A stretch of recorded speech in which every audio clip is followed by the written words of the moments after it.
এটা হচ্ছে আলী বাবা জিম পার্ক।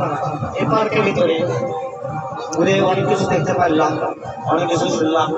আসলে আমার কাছে একটি মাদ্রাসার ছাত্র এসেছে, আমি তার একজন গজল আসলে তার পরিচয় আগে শুনেনি। তোমার নাম কি বাবু? কিসের বড়? আলী মাদ্রাসা। এইবার কোন শ্রেণীতে, কোন ক্লাসে? ক্লাস 9-এ। তুমি আমাদের মাঝে যে গজল গান শোনাবা?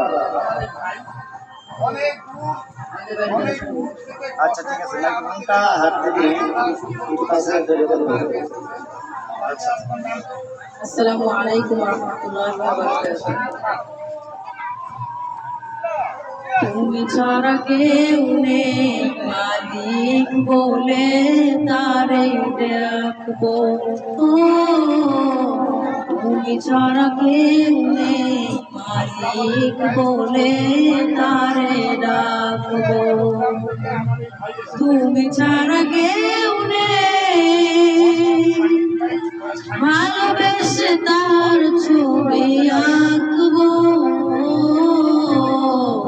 তুমি ছাড়া কেউ নেই মালিক বলে তারে রাখবো, ও তুমি ছাড়া কেউ নেই মাবুদ বলে তারে রাখবো।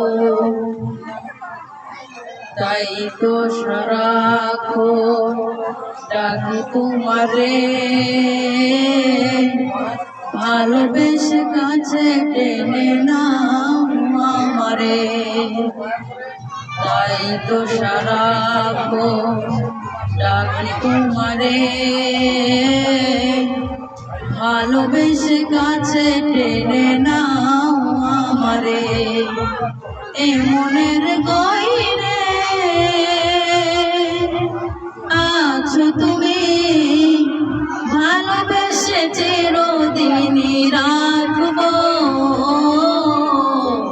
তুমি ছাড়া কেউ নেই মালিক বলে তারে ডাকবো, ও তুমি ছাড়া কেউ নেই মাবুদ বলে তারে ডাকবো।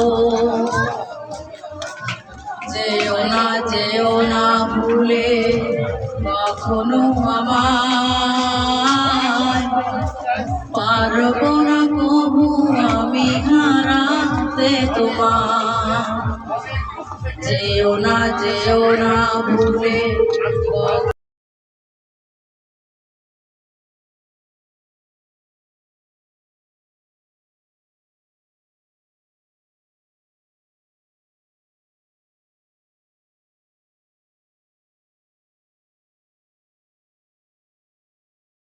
আলহামদুলিল্লাহ, আলহামদুলিল্লাহ, অসাধারণ একটি গজল গেয়েছেন আমাদের ছোট্ট ভাই।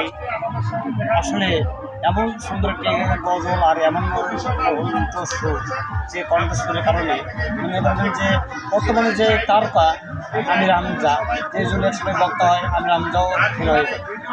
তার জন্য আমার পক্ষ থেকে, আমার জীবননগর কষ্টের আইডি পক্ষ থেকে এবং ইউটিউব চ্যানেল মাহবুব আলম প্রধানের পক্ষ থেকে তার জন্য শুভেচ্ছা ও শুভকামনা, সামনে তার জন্য ভালো যায়, উন্নতি হয় এই কামনা রইল।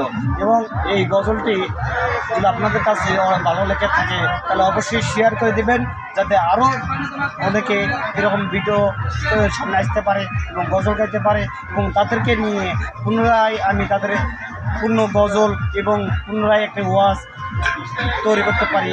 এই জন্য আপনারা শেয়ারের মাধ্যমে সেটা আমাকে সাহায্য করবেন। সবাইকে অসংখ্য ধন্যবাদ। আর এই গানের মাধ্যমে খুশি হয়ে আমি তাকে 100 টাকা দান করলে উপহার দিলাম, তাতে এই নাস্তা খেয়ে সে আবার সুস্থ থাকতে পারে। সবাইকে অসংখ্য ধন্যবাদ। মারহাবা, মাশাআল্লাহ।